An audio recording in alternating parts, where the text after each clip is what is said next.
So, good morning, good evening, good afternoon, depending on where you are in the world.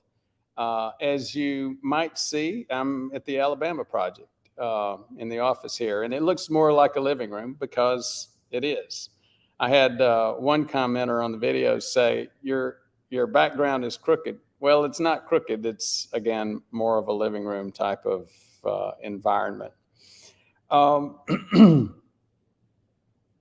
Today, you might think that's a little bit of clickbait, a new anti-aging drug, because as we get into it, you'll say, wait a minute, that's been around for a while. The reality is it has been around for a while. I've told the story on the discovery of this drug a few times. We're not going to talk so much about it today. About the discovery. We're going to talk about why it hasn't moved faster in terms of use and research. We'll also use that as some discussion to get a little bit deeper into other, quote, anti-aging drugs. And what is an anti-aging drug anyway? So why talk about drugs? Lifestyle is king. You know what? Lifestyle is king. And it's sort of like metformin, which we'll talk about today. When you look at the prevalence of people in the United States alone that have problems with metabolism of glucose, and that leading to 80% of the cardiovascular disease, which leads to the majority of heart attack, stroke, disability, kidney disease, blindness, you realize that this is a big enough problem to where, yes, lifestyle is king. And out of the lifestyle components, diet is king. You cannot outrun a diet issue. And yep, I'll get plenty of people, already have had plenty of people beat up on me for talking about drugs, medications, supplements, because you can't out-prescribe a lifestyle. You can't out-supplement a lifestyle. But the reality is this is a big enough problem to where we need all the tools that we can get that are helpful for dealing with this. So let's talk a little bit about just a brief introduction to the channel for those of you who are not familiar with it. This channel is all about preventing heart attack, stroke, the major things that kill and disable us. Because unfortunately, the science is really, really clear.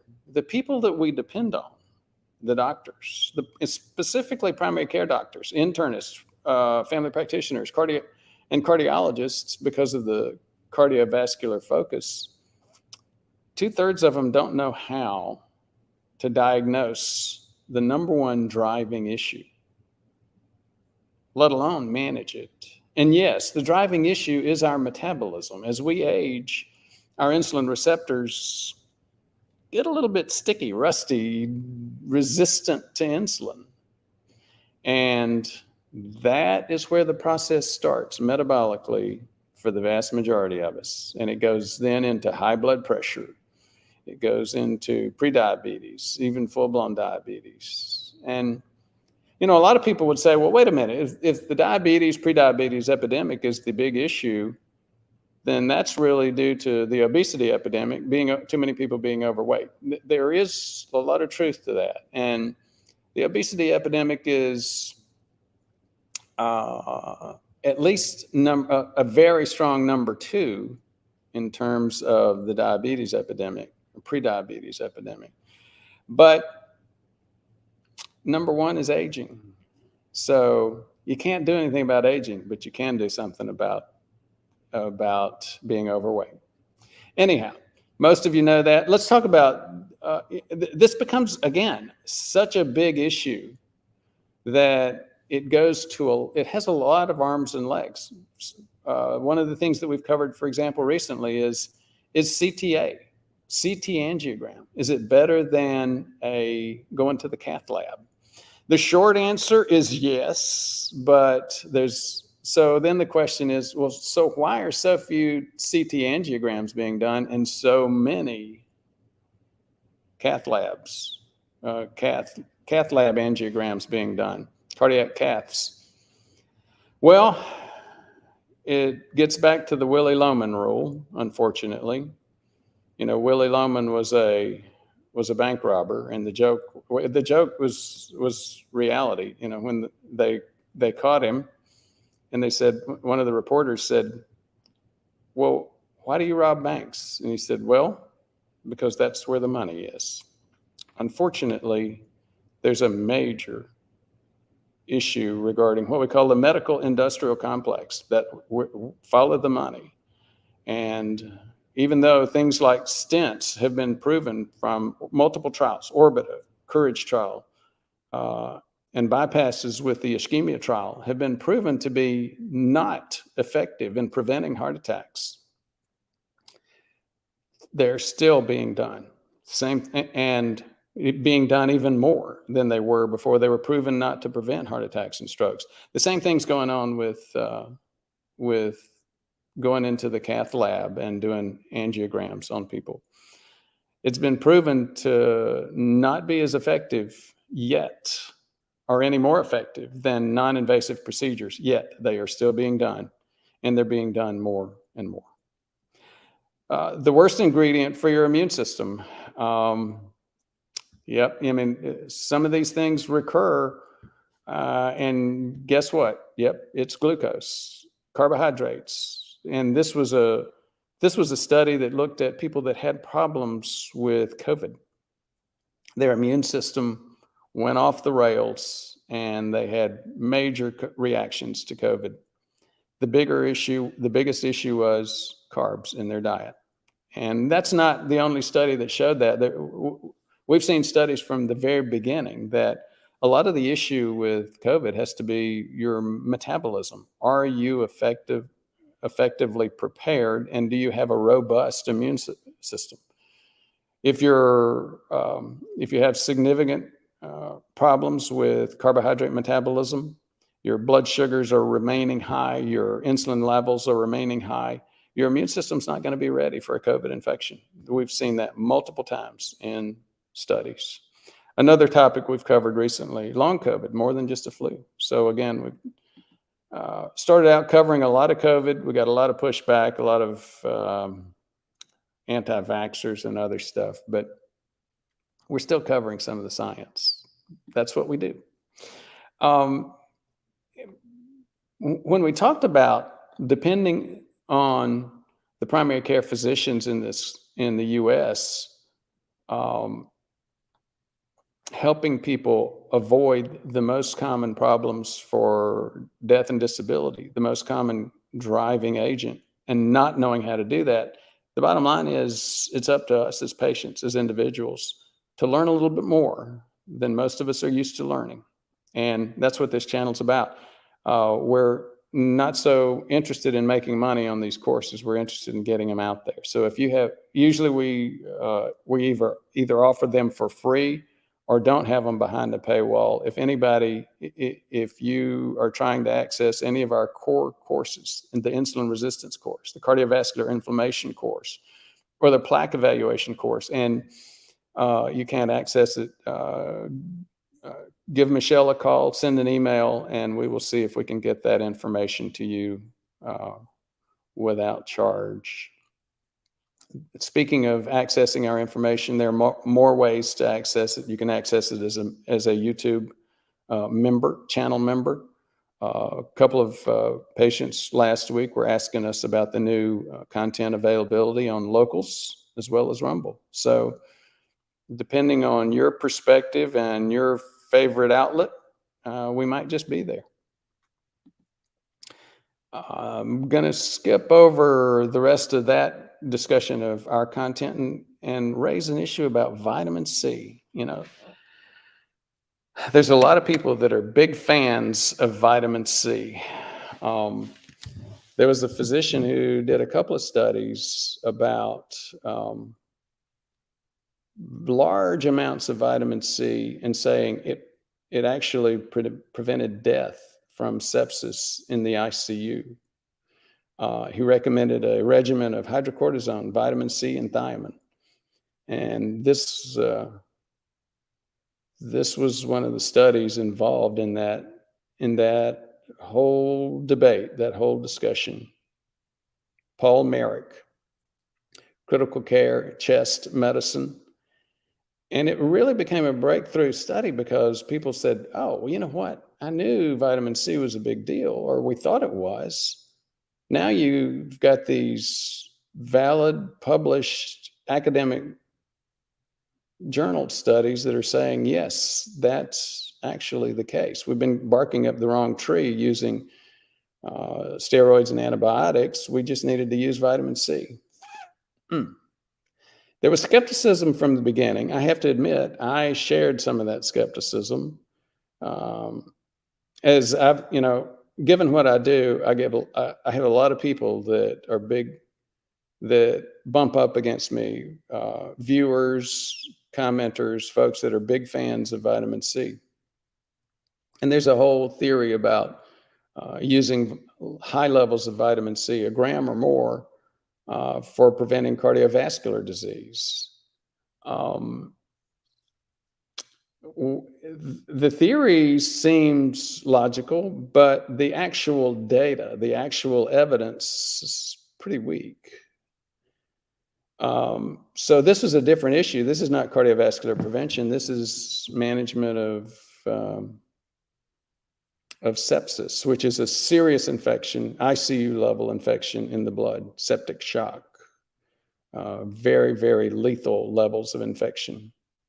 So in reacting to that, there's a physician named Kyle Sheldrick. He's completing his PhD at the University of New South Wales. He started looking at this data and he said, you know what? The data from this study actually looks very similar in terms of between group information, and began to show evidence that the information may have been fabricated. Then the next thing that happened about this study was that it created a big level of interest in saying, well, maybe this does work. There were 9 randomized clinical trials looking at vitamin C in terms of managing septic shock. Not a single one of them replicated the information. So I think those of us who were skeptical that vitamin C is going to cure or manage septic shock in the ICU, I personally think that skepticism is deserved. Hate to say it for those of you, and we're going to get hater comments, probably get them today in the Q&A section. But again, you know what? The data is the data. The evidence is the evidence. I personally will not be depending on vitamin C to either prevent cardiovascular issues or to manage septic shock. So that was the short version, or the short content. Gilbert, if you'll give us the water ball, we'll go into the long content for today. A new anti-aging drug.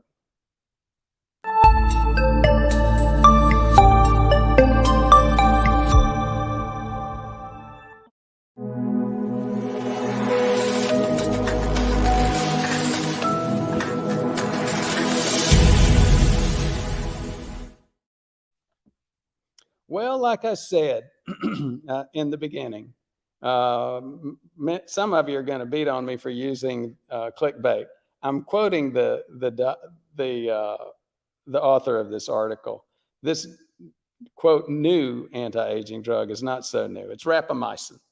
But this was an opinion article. It was in Aging magazine, 2019, a peer-reviewed article.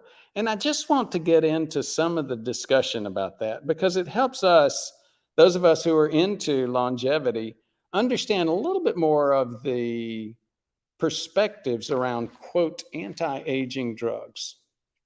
So here, the author starts with the question: if humanity has dreamed of immortality, why was the discovery of mTOR inhibitors, mammalian target of rapamycin, things that stimulate autophagy, why hasn't that changed the world? And I mentioned earlier that I've covered rapamycin several times. I'll just go back and remind you. You remember rapamycin was named after the island where it was discovered, the island Rapa Nui. And you also may remember that Rapa Nui was the local name for Easter Island. You also may remember Easter Island is that island where all of the huge carved heads are, carved stone heads. So it was a typical big pharma process where they go to these unusual places in the world. They find unusual chemicals that may have come from mold that existed only in that place in the world. And sure enough, rapamycin was discovered on the island of Rapa Nui, Easter Island. And then it was found to have a positive impact on mTOR inhibition. Again, target of rapamycin. It actually stimulates autophagy. So there's been this big debate. For those of you who are not familiar with the debate, here's where it went. So rapamycin has actually been used in things like stents, drug-eluting stents, and things like some of that. Why? Because it stimulates autophagy. So why is that an issue? Well, stimulating autophagy is a big deal in terms of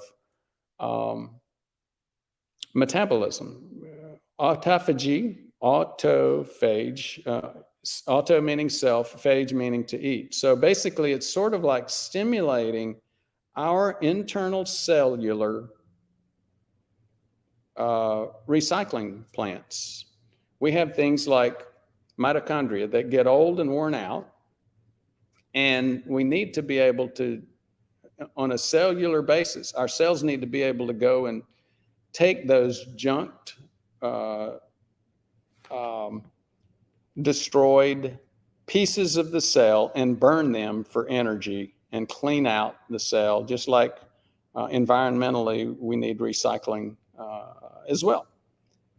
Now, so if you find a drug like this, rapamycin, which actually stimulates autophagy, why wouldn't you use that? You know, one thing that we do know is that different types of fasting, intermittent fasting, I know a lot of people love to hate on caloric restriction, but a caloric restriction does it as well. Any of these things where a prolonged fasting, all of those are big, big deals for helping our body start autophagy. So why wouldn't we just do it with that? I mean, you don't have to. Fasting is cheap, it's easily accessible, but it's challenging. So the humans are always looking for yet another way to make things easier. Why not try rapamycin? Well, one of the theories that's come up is maybe it's dangerous. Now, that the author on this study is very skeptical that rapamycin in the dosages used is dangerous. I actually share that skepticism, although I don't prescribe rapamycin. I haven't. My issue with I've had people request it. My issue with that, similar to my issue with testosterone, it's a regulatory issue. There are plenty of other medications which seem at least as dangerous. The author discusses several of them: metformin, ACE inhibitors, ARBs, even aspirin. And the article was in 2019, so I'll remind you, that was when some of the cardiovascular outcome trials came up about GLP-1s and SGLT2s. But over the past couple of years, since 2019, those two drug classes have really come out of the blocks in terms of the cardiovascular outcome trials. Any of those drugs, metformin, ACE inhibitors, ARBs, GLP-1s, SGLT2s, any of those could be, at least theoretically, listed as an anti-aging drug. And that's where we go into, and what we go into in the next slide. The author makes a good point. These drugs could be called anti-aging drugs in the same way that rapamycin could. They impact specific common mechanisms of aging. And when you go back and look at it, we've covered one of these studies on one of these drugs multiple times, the TAME study. TAME is an acronym standing for Targeting Aging with Metformin. And again, that's a study being done, or that's been done in New York. I'm forgetting the name of the principal author. I'm sure somebody will remind me in a few minutes. But the principal author is not the one that came up with the idea and pushed this study. Of course, he was interested in the study, but this study was adopted, pushed, developed by the National Institute of Aging. The gerontologists there looked through this logic. They said, look, a huge portion of what we call, quote, normal aging is actually undiagnosed prediabetes or diabetes, or insulin resistance is more of a generic term.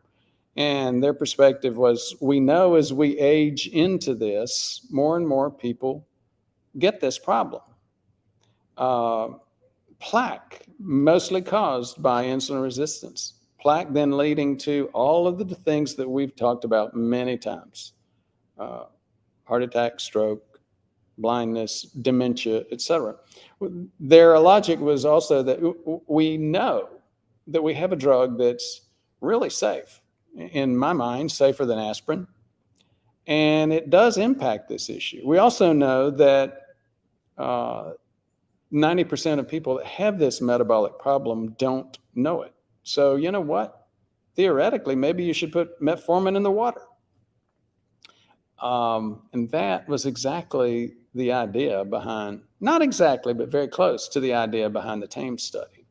I'm not going to go deeper into the TAME study right now, but the docs at the NIA, National Institutes of Aging, weren't the only group using metformin for anti-aging or discussing that concept. Here's another key point about aging. And if you're talking about aging generically, you got to talk about David Sinclair. And if you haven't read his book, Lifespan, you got to read it. Early on, I did a lot of book reviews early on in the channel, and a little bit later, those became popular. And a little bit later, David Sinclair's book, Lifespan, came out. So I said, I got to do a book review on it. Well, unlike my other book reviews, Lifespan was so much about what this channel is about.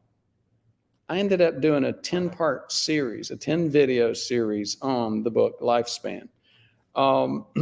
Things about the prevalence of diabetes and insulin resistance as a problem. One item here called whack-a-mole medicine, the information theory of aging, several items. And if you haven't seen those videos, go take a look. It's his book. And if you haven't read the book, it's very, very interesting. One of the concepts that he talks about, which is just so true, is that the way we organize medicine is not the way medicine and diseases happen. What we do is we focus on a body part. So you have neurologists focusing on the brain, cardiologists focusing on the heart, renal guys, nephrologists focusing on the kidney. When the reality is there is one common pathway for injury. And guess what? Most of the stuff that cardiologists work on started from insulin resistance. Most of the stuff that neurologists work on, dementia, strokes, etc., started from insulin resistance. Most of the things that nephrologists, kidney docs work on started from insulin resistance. So maybe we ought to back up the way that diseases develop and start looking earlier in the process. That's what What's what we do in preventive medicine. We don't wait until you've got injury to your brain, your eyes, your kidneys, your heart. We go back to the very beginning when that metabolic process is starting the issue. Now, why? Because, again, look at it. All you have to do is look logically at public health. Diseases start in their 40s, 50s, and 60s. You don't have teenagers you don't have diseases that start with teenagers, like chronic diseases. Like, it's not common to see a teenager start with hypertension. It's not, just like it's not common to see a teenager start with insulin resistance. Both of those are happening more now in this age of obesity. But here's the issue. We tend to be healthier in our teens, 20s, 30s, and then things start falling apart. 40s, 50s, 60s. And once you start looking at that process, you get into what David Sinclair called in his book, whack-a-mole medicine. Because in those 40s and 50s, the metabolic problems are starting to catch up with us. And they're starting to impact our brain. They're starting to impact our eyes. So ophthalmologists are now getting involved, hearts with cardiologists. So the whole medical community starts converging because this same process is hitting multiple different, what we call end organs, the eyes, the heart, the kidneys, etc. So let's go back. There are ways to speed up this aging process. We know those.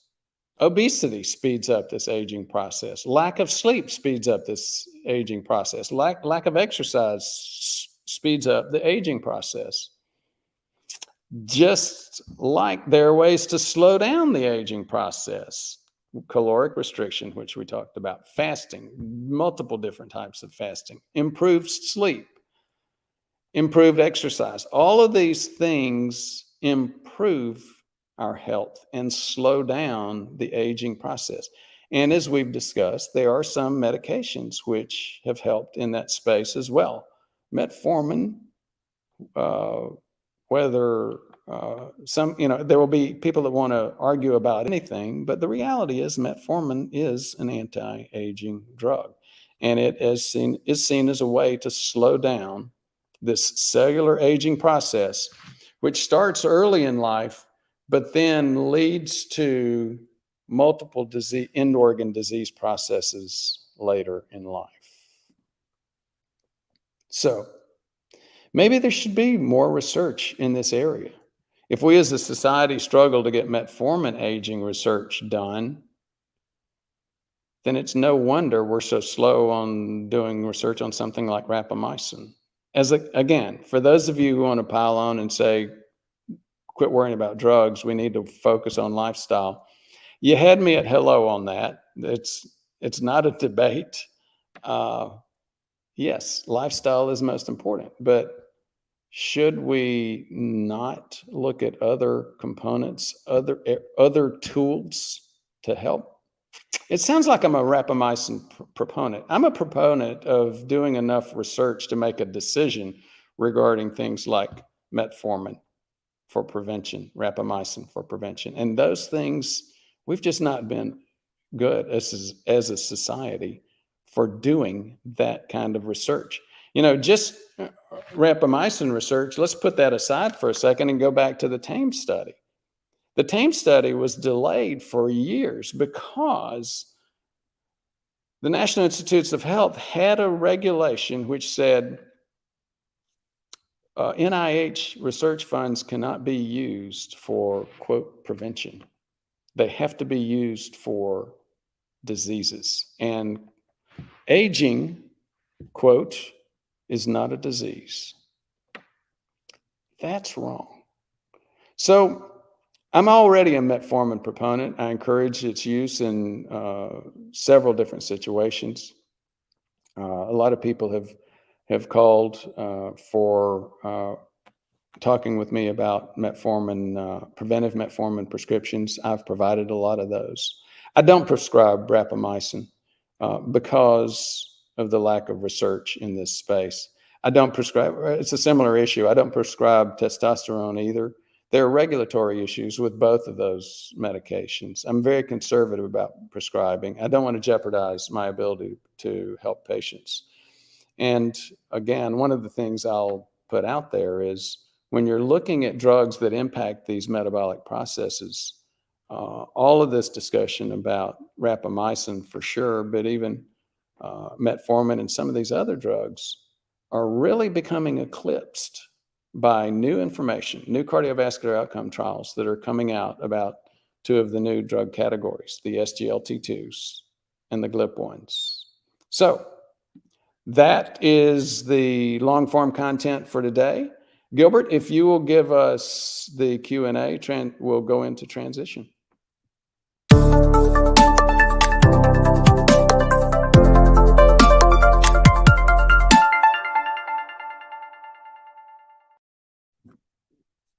So, got a lot of folks attending today. Thank you for your interest. Armer Algayer, good morning, Armer. I think you're in England, aren't you?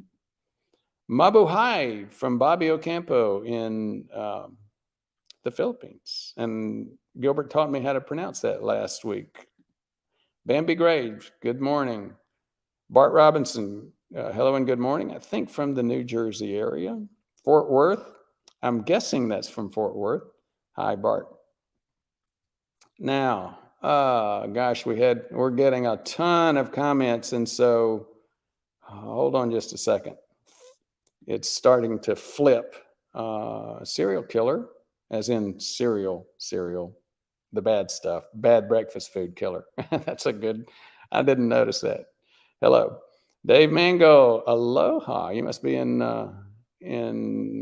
Hawaii. Fort Worth, been on keto for about a year, switched to carnivore, which I like. I seem to have become keto adapted as my test strips show no ketones being in the urine. Does this mean I'm no longer burning fat? Well, people misunderstand keto. Keto just means that you have ketones. You've got ketones in your bloodstream, and you're going to have ketones in your bloodstream anytime you're burning fats. When they're looking for them in the urine, when they're looking for them at the high levels, they're saying, that's when you're ketotic. Well, no, you're ketotic a lot more than you think. In fact, the vast majority of us, unless you're eating zero fat, the vast majority of us are burning ketones on a regular basis anyway. It's just that you're not burning them at such a high level that these detection systems are picking them up. Does this mean I'm no longer burning fat? No, you're burning fat. I hope that dealt with the question that you had.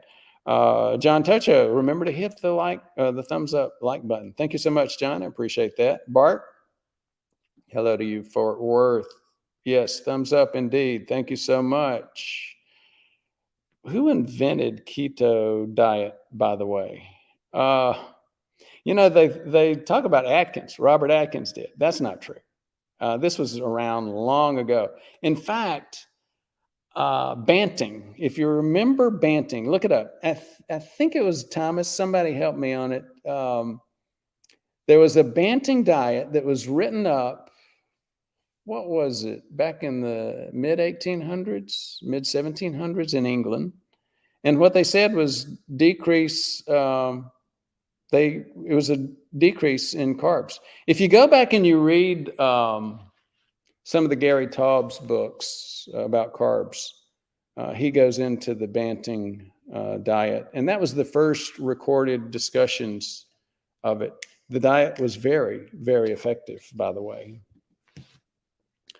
Dr. Russell Wilder is at the Mayo Clinic, 1924, used it to treat epileptic children. Yes, it's been used to treat cancers. It's been used to treat epilepsy many, many years ago. But I will say, again, Banting came out decades before this use for epileptic children in the 1920s. Bobby, is there such a thing as hyperglucagonemia? My blood sugar is still above 100 on a very low carb diet. Well, it's not. It's not just glucagon that can raise. Glucagon is not the only hormone that will raise your blood sugar. Cortisol is the most common for raising your blood sugar. And yes, there are clearly ways to have too much cortisol. And yes, you can have high blood sugars even though you're on a low carb diet. That's one of the things to look out for. And that happens to us more and more as our insulin receptors get more and more resistant. Gator Beer Geek, Gator, I'm sorry. April of 21, A1C of, oh my Lord, A1C of 11.8. That's a really big problem. 290 pounds, also probably a big problem. DKA and heart attack. For those of you who don't know what DKA means, it's diabetic ketoacidosis, a very serious issue. And don't confuse it with ketosis. The acidosis creates a big, big health risk. Now look at Gator. A1C of 5.0. That's not a world-class A1C, but that's a fantastic A1C. I haven't had an A1C of 5.0 in years. I keep it in the low fives, but my hats off to you. I bow to your performance there, Gator. 5.0, and especially getting there from 11.8, which is dangerous. 11.8, you're doing a lot of tissue damage. Insulin, 4.7, excellent. Again, we want basal insulin levels to be less than 5 or less. So again, very good. HOMA-IR, which I don't use so much for reasons that I've discussed other times. It's a snapshot. It's not a moving picture. 190 pounds. So guess what? You lost 100 pounds. And I bet we would all agree that a lot of that 100 pounds was fat, which was driving the insulin resistance and diabetes that you obviously had. LPIR less than 25. Success from keto and applying information I learned here. You know what? That's what it's all about. Thank you so much for sharing that story, Gator. And in fact, if you'd love, I would love to have you come on the show and actually share the details verbally with viewers. Gilbert, if you could show Michelle's telephone number, Gator, we'd love to have you come tell your story. James Cantor, because I have kidney stones, I've stopped taking extra vitamin C. I do take bioflavonoids. Thank you so much, James, for sharing that. Bobby Ocampo, my latest HDL from 51 to 72, triglycerides from 159 to 110, LDL from 550 to 428. So here's an interesting thing. I would suspect, Bobby, that some of that might be due to decreasing carbs. One of the most common ways that I find for decreasing triglycerides and increasing HDL is decreasing carbs. Now, why does that do that? Well, here's the thing.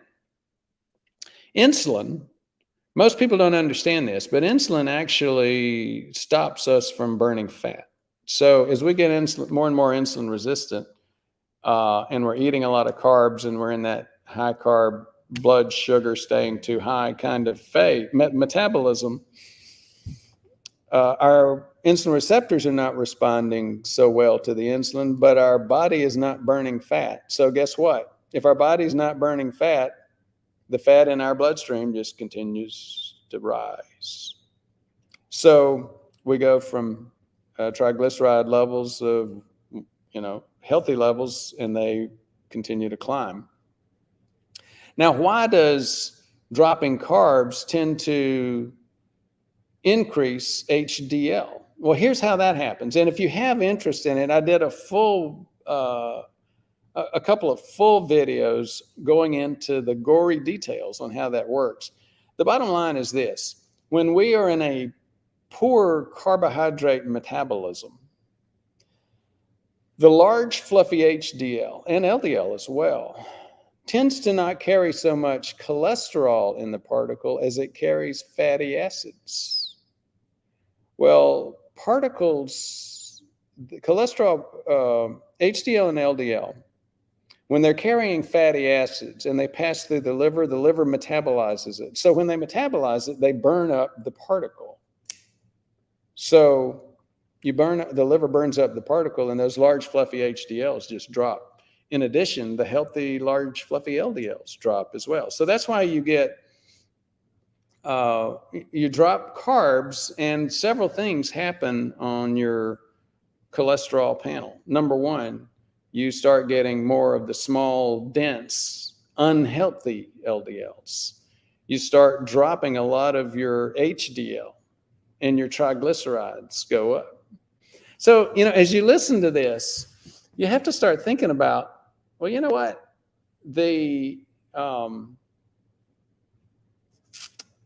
There may be an issue with standard medical science focusing on cholesterol, and maybe they're looking at indicators instead of the root cause. Maybe the root cause for so much of this is carbohydrate metabolism, and maybe what they've been seeing with LDL and HDL and triglycerides was really bioindicators of what's going on with the carbohydrate metabolic processes. Need I say more? Johnny F., I saw this article and it's quite interesting. Effects of, it looks like epsilon 3 polyunsaturated fatty acids on coronary atherosclerosis and inflammation, systematic review and meta-analysis. Well, systematic reviews and meta-analyses do tend to be very interesting. And that topic seems interesting as well. Ora Ruth, good morning from my side of the world in the Middle East. Thanks. Good to hear from you, Ora Ruth. I hope you're doing better. Bobby Ocampo, ALT from 46 to 23. Improvement of liver function studies as well. Brendan Lenane, heard about the use of niacinamide, not just lipid-lowering nicotinamide, for addressing folic acid toxicity in MTHFR cases. Does non-flush niacinamide have any positive effects on cardiac health? Well, there are a lot of people that would say yes. Would I say from what I've seen in the scientific evidence that I would agree? No, I don't. I have taken niacinamide. I think there's some evidence, but I think overall it's clearly not conclusive. So, yeah. And when you go back, we mentioned David Sinclair earlier. Sinclair has always been looking for the pill, the drug that is going to extend our lifestyle. Extend our lifespan. And he's always focused and circled around issues with let me use this term, metabolic currency within the mitochondria. Niacinamide, resveratrol, the sirtuins, if you've heard of that. All of these, again, niacin, nicotinamide, adenine riboside. So it's just a bunch of different molecules that, again, are molecules that are being used by the mitochondria to create a healthy transfer and exchange of energy. Dennis Bolanos, why do some people who smoke live well into their 90s? That's a great question, and it's frustrating for the rest of us mere mortals that have to watch anything and everything going on with our metabolism. I'll give you an example. As prevalent and as common as insulin resistance is, I've got a few 79 and 80-year-olds that don't have significant insulin resistance. It's like, how can that be? Well,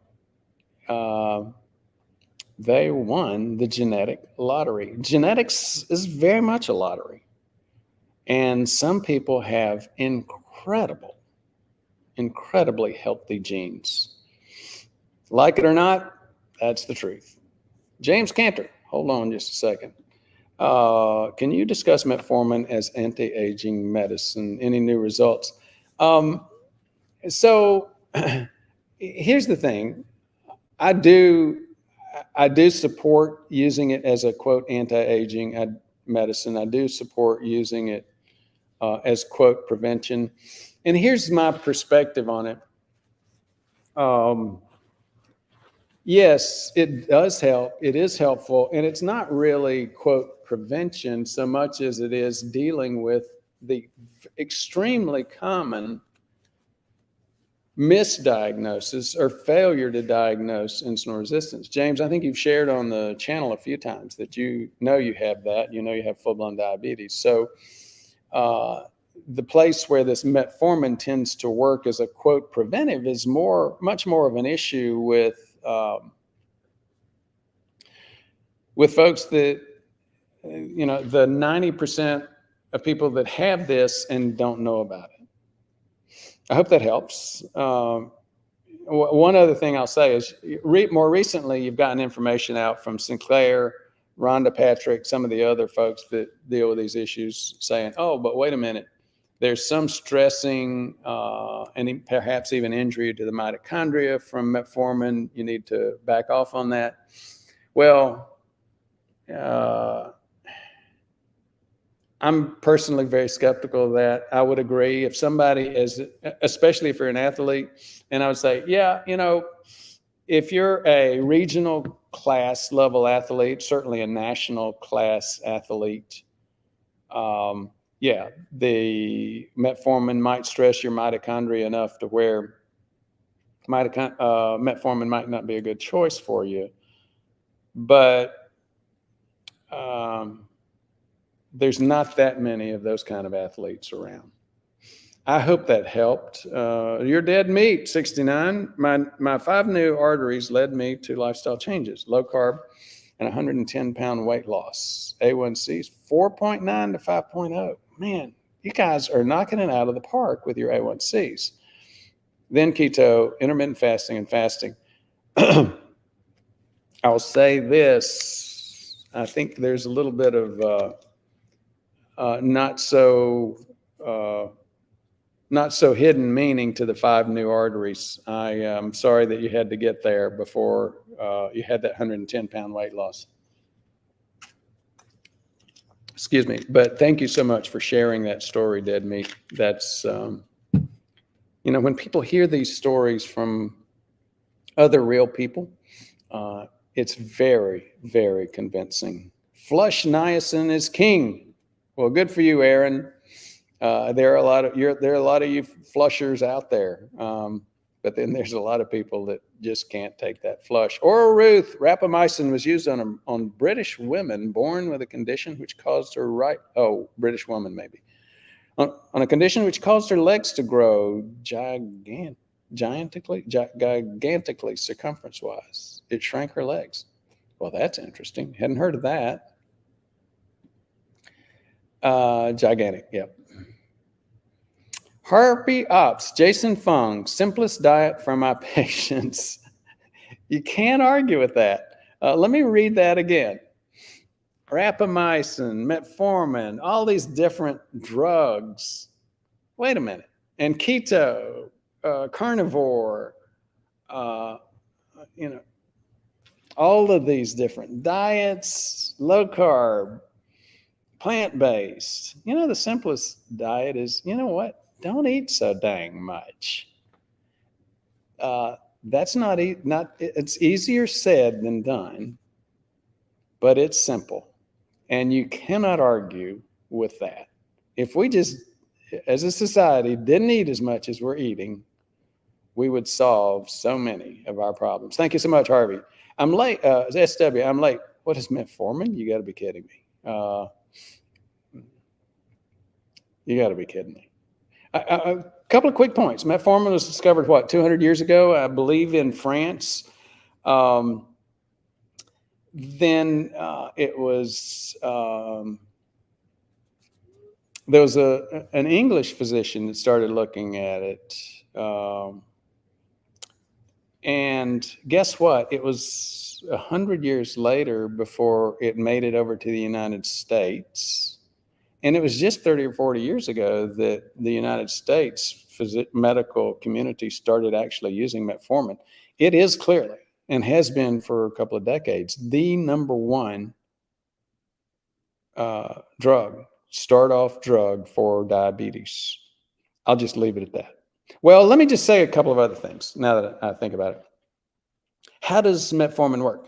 Metformin, we know that metformin decreases gluconeogenesis. What is gluconeogenesis? Gluco meaning glucose, neo meaning new, genesis meaning generation. So our liver stores what we call glycogen, and when the cell in is it the ventromedial nucleus? It's one of the nuclei in our brains. When that cell says, it's like a thermostat, but it looks at glucose levels instead of heat.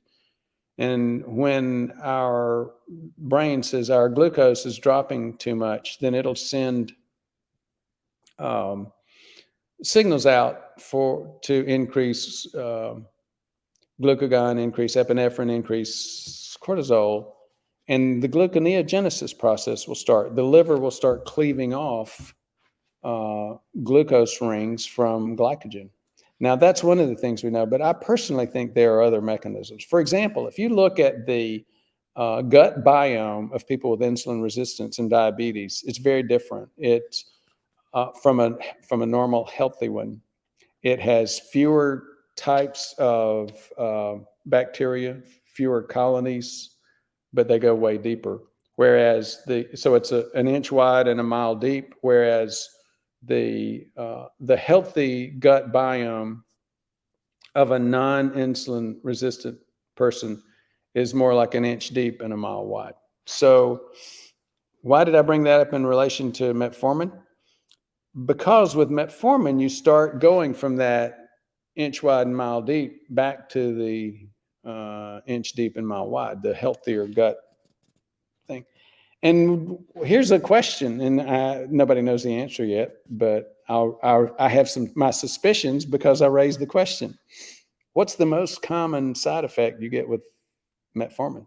Well, for the first few weeks, you tend to get some gas, diarrhea, some gut issues, as guess what? It's changing the gut biome.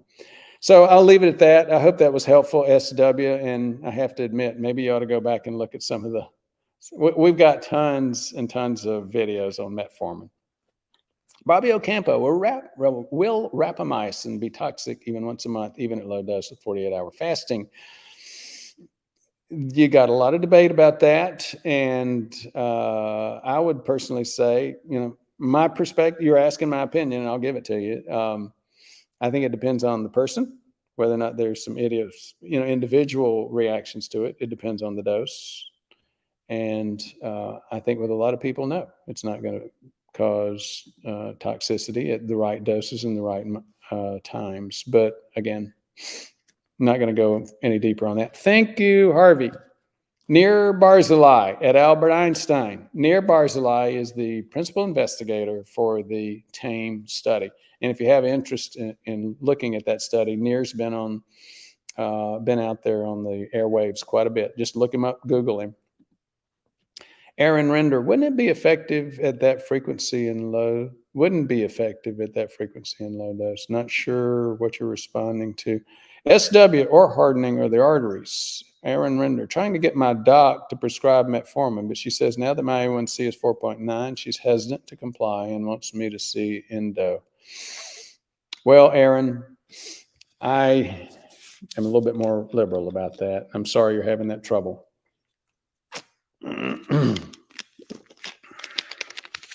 Sorry about that. Aura Ruth, the woman's name is Mandy Sellers. Interesting. Thank you so much for sharing, Aura Ruth. My point is this drug can do more than we know and should be used cautiously. I think that's a valid point.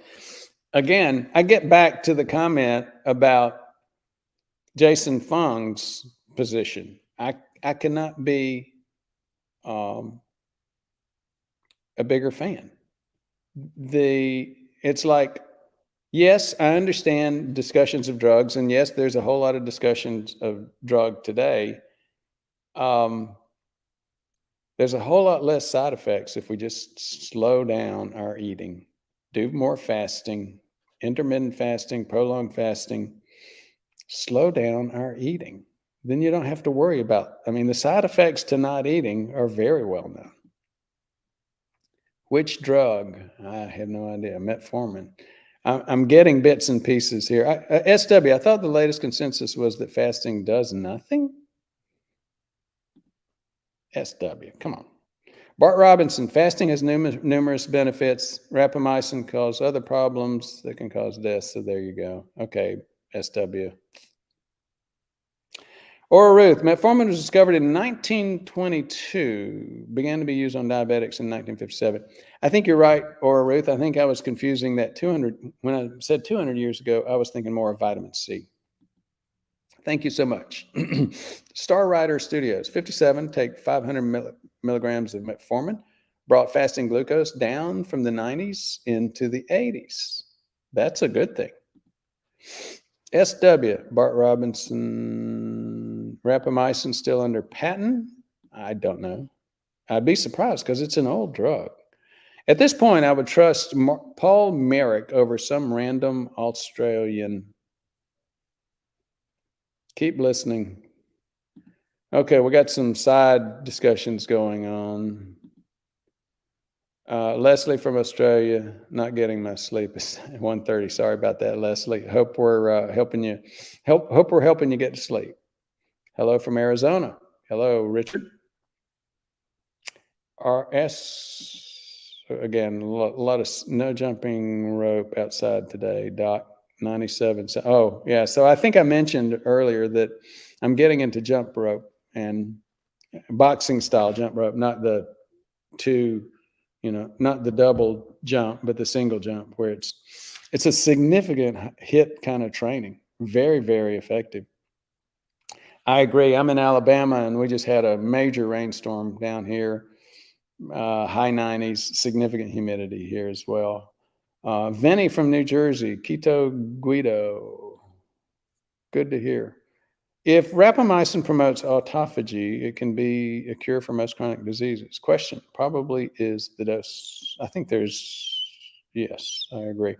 Aaron Render, Doc, how do you feel about the phenomenon with long-term carnivores and keto dieters having super low SBHG? At some point, is the mechanism not sustainable and some carbs should be reintroduced? I will say this. I tend to go with more of a kinder, gentler, not what I tend to recommend is more of a long-term permanent change as opposed to going that deep into zero carbs. I'll just leave it at that. I think we do need to have a little bit more research into what you're talking about, Aaron. Or Ruth, I used to be a keto diet to lose baby weight rapidly in the early 70s, just because I knew from biochemistry there are no essential carbs. Good point, Or Ruth. Barbara Climby, BK, Houston, Texas, 81, keto diet for 7 years. Retired RN, cardiovascular nurse. I appreciate your approach to lifestyle and meditations. I think you probably meant medications. Following the research. Thank you so much, Barbara. Yes, that was the point. When we first started this channel, it's going on 5 years now. The point was there's a lot of really good, interesting, helpful science out there. And what you typically see on social media is people telling what they think and presenting it as fact. Well, there's another way of doing things, and that is actually look at the facts, look at the evidence, and present the evidence. Now, it's interesting. One thing that you find is I get a lot of criticism for presenting the evidence. They just say, Doc, you're confusing me. Don't go there. Just tell me what to do. If you're that way, if you feel that way, this is probably not a good channel for you. We're more for folks like you, Barbara, where you want to hear, tell us the research, tell us the evidence. SW, Hunter's fine. A lot of stuff. Okay. John Little. In your experience, does a low-carb diet help with long-term asthma symptoms? Can't say that. I suspect that it does because there's no question that it decreases inflammation. But here's the problem, John. There are multiple types of inflammation. There's no question that carbs help, lowering carbs helps with cardiovascular inflammation. And actually, I would sort of turn that on its head and say, naturally, maybe we weren't ever supposed, our bodies were not engineered to eat as high a carb diet as we typically do in this day and age. And when we drop our carbs and go, quote, low carbs, we're actually really decreasing an overly high carb diet. But here, your question, does it help with asthma? I personally think that it does. However, that's me thinking, and it's my impressions. I've not seen a lot of significant scientific evidence in that space. Can't read that, AA. I hope it's helpful for somebody. Tony T, for insulin sensitivity, anti-aging, how do you use dose metformin? Typical dose is going to be the lower dose, half of the standard dose, which is 500 milligrams twice a day, as opposed to the standard dose for a full-blown diabetic, which would be 1 gram twice a day. Hope that's helpful, Tony. Bobby, Rhonda Patrick presented that sunlight offset smoking. Not familiar with that. Guapardo, good morning, Dr. Ford, again from San Antonio. Well, good to hear from you, Guapardo. Thank you for clarifying and commenting. LT&D, fish oil. Is there any benefit? I've taken 3,000 milligrams for years. I don't think there's much question about benefit from fish oils. There's a whole series of debates around them. One of the more recent debates has to do with a drug called Vascepa. Now, why this is fish oil, right? Why is it a drug? Just like another very popular technique from Big Pharma. They'll find supplements that actually work. They'll goose them up. They'll change a few things about them, and they'll make them, and they'll go to the FDA and they'll say, oh, there's significant side effects here. We need to be sure that you make this prescription level. So then once they get it prescription level, they can charge an arm and a leg for it. That's what they did with red rice yeast and, for statins. And now they've started doing it for omega-3s. Which one am I talking about? I'm talking about Vascepa. Vascepa is Amarin Pharma. And they make a pretty good case on this. What they do is they say, look, the EPA is, you need pure EPA. And again, I'm blanking on the other ones. It's EPA. The other omega-3s, they're saying, actually compete with EPA for having positive impact. So you want to get pure EPA in your omega-3 supplementation. And that's what Vascepa is. They actually called me after they saw some of the videos that I had been doing on omega-3s and their specific product, Vascepa. They went through some of the data that they had, and they made a good case. There's a big debate right now regarding that issue. Does it really need to be EPA? Now, many of us, this is another thing that I heard first from Brad Bale and Amy Deneen. Brad used to say, you want to get 1 gram of omega-3s, and it needs to be 1 gram mostly of EPA. So I think he was right about that. So anyway, there you go. I hope that's helpful, LT and D. Bill B., you're probably aware that Brad Stanfield is planning a human trial of rapamycin on exercise performance in aging patients. IRC, he plans weekly dosing. IRC. I was not aware. Thank you very much, Bill, for sharing that. Fort Worth, grandmother smoked a pack a day, unfiltered Lucky Strikes, and had a shot of whiskey every day. 2, died at 99. Wonder how many more years she'd have gained if she just hadn't done that. That's a good question. Did she die of heart attack or stroke?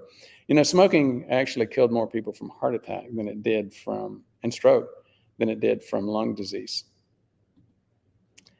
Mezzanine, niacin is contraindicated for pitavastatin Livalo users on the company website. Thoughts? Yeah, that's overdone. What they're talking about is both of those tend to stress the liver. And when you say contraindicated or there's a warning against it, 2 very different things. Bart Robinson, Fort Worth, she was one tough woman for sure. I would agree with that. Berberine. Berberine is a supplement that tends to help in this area. Most of you know that. Is it more safe? Yes. Supplements tend to be more safe overall. The more powerful supplements, niacin and vitamin D3, and the ones happen to be the ones that I use more, but they also have stronger reactions. They're more dangerous. And you see the same tendency with prescription drugs. They tend to be more powerful. They also tend to be more dangerous. Canduce, what do you think about Mendelian? Oh, so interesting. That's a very technical question. I have to tell you, my role at Hopkins was an epidemiologist, and that was a couple of decades ago. Excuse me, I may have a sneeze here.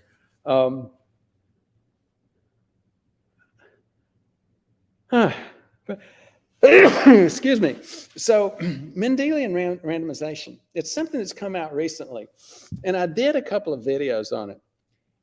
Even though, again, I spent a good bit of my time as an epidemiologist, and I spent a good bit of my time working for a human genetics lab and did some post-grad work in genetics. It still can wrap your head and twist it a few times in terms of understanding Mendelian randomization. Basically, what they're saying is that there is a significant amount of randomization of genes within the gene pool. And so when you begin to understand that, you can actually depend on that form of randomization in terms of looking at outcomes. I'm not going to go any deeper than that. I'm going to leave it at that. But Mendelian randomization is a new and very, very effective tool. I think it's being underutilized. One of the reasons is because, again, it's so hard to wrap your head around. So many researchers are just not thinking of it yet as a tool. But give them another 5-10 years. Aruna Polpali, good morning. How to deal with hormonal imbalance after menopause? Wine or any alcohol? Hormonal imbalance is, the key to a lot of stuff that's killing us. For example, if you would call, insulin resistance as a hormonal imbalance. And you're saying, Ford, you're mixing topics. We're talking about menopause, not insulin resistance. Well, when you say that, if you're saying that, then you're ignoring the fact that there is a significant relationship between menopause and insulin resistance.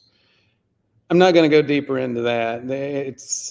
We're getting into something where there's incontrovertible evidence that there are relationships there, but there's just not enough evidence to be incredibly functional.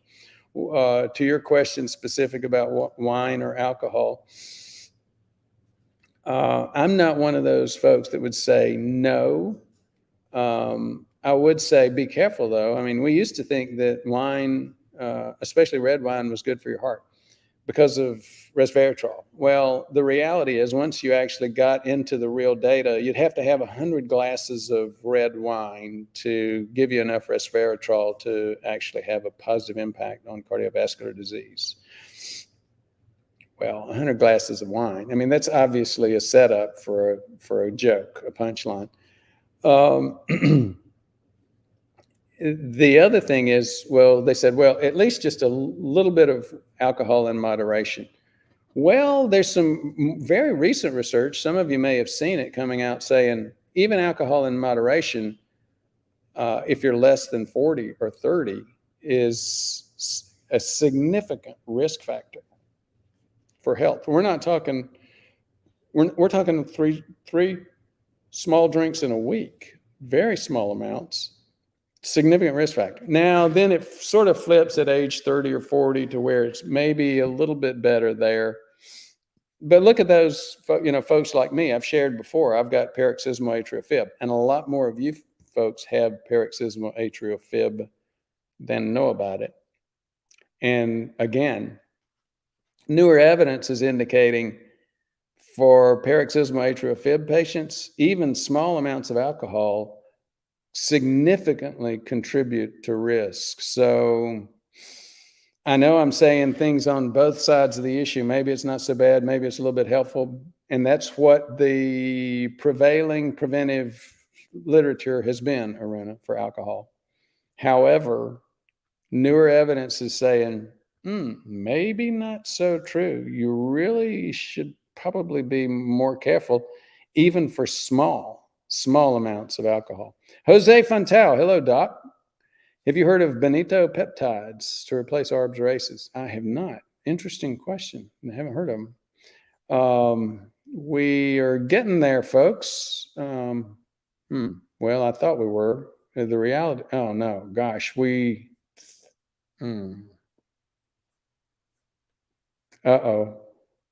think I've lost. We have a lot more going on that. Okay. Brenda Lanane, an active pal of mine, age 70 years, has had enviable A1C of 5.0, but fasting glucose is usually above 95. How can this be right? I'm a hemoglobin A1C 5.4 and always 80 fasting. A great question, Brendan. So that's one of the reasons why I keep saying HOMA-IR is not, it's a ratio between a snapshot of glucose and a snapshot of insulin. And what you're pointing out is you're looking at a snapshot and it's not making sense. Well, look at the rest of the day. Look at what happens when your pal, your friend with the A1C of 5.0, when he eats, and what happens when you eat. You may wake up with a lower fasting glucose, but then your glucose may go up significantly higher and stay higher. Whereas your friend, I suspect, when he or she eats, they probably don't go up as fast as you do or stay there as long as you do. That would be what I guess. And that's why I keep saying you got to look not just as a snapshot, you got to look at the entire process of carb metabolism and what happens in your body. LTND, time going too fast. Indeed, either need to slow down my metabolic rate. Well, sorry about that. I'm not sure how to respond to that. Dead meat, my 5 new arteries, halted angina, signal changing, eating lifestyle might preserve new blood flow. Maybe I'm fooling myself, but they got me to keto and fasting. So which helped me most? Great question, great point. So your point was, and it's very, very common, and hopefully I'm interpreting you correctly. People say, well, getting a stent didn't help. Well, a lot of people getting a stent really, really did help for exactly the same reason that you're talking about. They finally took this risk very, very seriously. Thank you so much. Love mechanics. Great deal of supplements do not contain, which is what's advertised, and contain poisons and filters. That is so true. There's a big issue with quality control in the supplements industry, and I've done a few videos on that. People love to hate on me for not being a giant supplement fan. You know, it is what it is. Thomas Handyside. So Thomas gave us a super chat. It basically is a donation to the channel. Thank you so much, Thomas. I appreciate it. These super chat buttons, these donations help us get information out to the rest of the world. Thank you, Gilbert. You're obviously there listening as usual and showing folks that's how you do a super chat. If you'd like to help us, support us, getting that information out. Thank you so much, Thomas. Love mechanics. Little regulation, very little regulation in supplements. I agree. Probably not enough. You can easily harm yourself with buying an adulterated product. I, for one, love when pharmaceutical companies put their names behind supplements. There's no question. People, I get beat up for being too much of a pharmacist, pushing drugs too much, and then I get beat up for pushing supplements too much, and then I get beat up for not pushing lifestyle enough, and then you got to have thick skin if you're going to go in public and share information. But I agree with you. I've said that many times before. For example, I don't recommend use of red rice yeast because it's in that supplement market. I would recommend to me, there are far safer, far more effective true statins at this point in time. And I've had that position from day one. That also is not a very popular opinion. Bart Robinson, I like Jarrow brand, EPA, DHA.